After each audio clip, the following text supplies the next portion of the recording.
আশুলিয়ার ২০ মাইল হাইওয়েতে ভয়াবহ দুর্ঘটনা রোধে স্বেচ্ছায় সড়ক সংস্কারে নেমেছে নিরাপদ সড়ক চাই কমিটি। বিস্তারিত আশুলিয়া প্রতিনিধির রিপোর্টে। সাভারের আশুলিয়ার ২০ মাইল হাইওয়ে রোড। সামান্য বৃষ্টিতেই এই গুরুত্বপূর্ণ সড়কটি এখন রূপ নিয়েছে চরম মৃত্যু ফাঁদে। সড়কের বিভিন্ন স্থানে প্রতিনিয়ত তৈরি হচ্ছে বড় বড় গর্ত, আর তাতেই ঘটছে ভয়াবহ সব দুর্ঘটনা। প্রতিদিন এই সড়ক দিয়ে যাতায়াত করেন বিভিন্ন স্কুল কলেজের হাজারো শিক্ষার্থী ও সাধারণ মানুষ। সকাল হলেই খানাখন্দে ভরা এই রাস্তায় রিকশা ও মোটরসাইকেল উল্টে প্রতিনিয়ত আহত হচ্ছেন শিশু ও পথচারীরা। সাধারণ মানুষের এই দুর্ভোগ ও দুর্ঘটনা রোধে এবার এগিয়ে এসেছে নিরাপদ সড়ক চাই আশুলিয়া থানা কমিটি। সংগঠনের সভাপতি জি এম মিন্টু ও সাধারণ সম্পাদক হাজি মাসুদ রানার নেতৃত্বে কোনো সরকারি উদ্যোগের অপেক্ষা না করে সম্পূর্ণ নিঃস্বার্থভাবে তারা নিজেদের উদ্যোগে শুরু করেছেন এই সড়ক সংস্কারের কাজ। সাধারণ মানুষের নিরাপত্তা নিশ্চিত করাই তাদের মূল লক্ষ্য বলে জানান সংগঠনের দায়িত্বশীলরা। জিরাবো টু ২০ মাইল এই রাস্তার পরিবেশ কোনো জায়গায় ঠিকঠাক না, রাস্তা জায়গায় জায়গায় ভাঙ্গা, জ্যামজটের জন্য আমরাও রিক্সা চালায় শান্তি মতন থাকতে পারি না।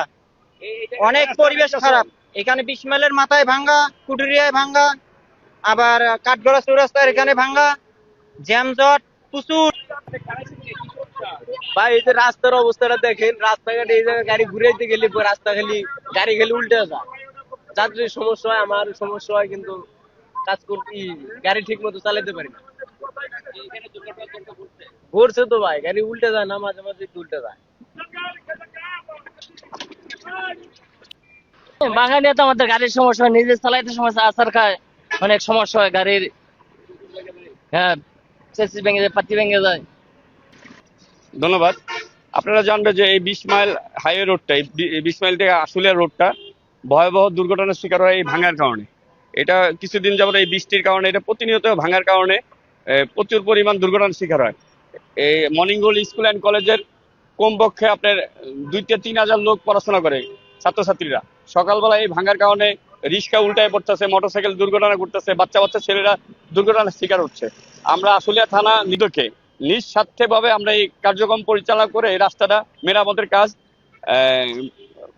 করতেছি, জানি মানুষের দুর্ঘটনা প্রতিবাদে দুর্ঘটনার শিকার থেকে মানুষ জানে বাঁচতে পারে, এটাই আমাদের মূল স্লোগান। আর আপনার জানেন যে প্রতিনিয়ত এখানে যখন পানিটা আটকিয়ে থাকে, মোটরসাইকেল রিক্সা কখন বুঝে না, এই একটা কারণে দুর্ঘটনা বেশি হয়। রিক্সা উল্টে যাচ্ছে, মোটরসাইকেল দুর্ঘটনা ঘটতেছে। আমরা নিরাপদ সড়ক চাই আসলে কমিটি থেকে আমরা এটা করে দিচ্ছি।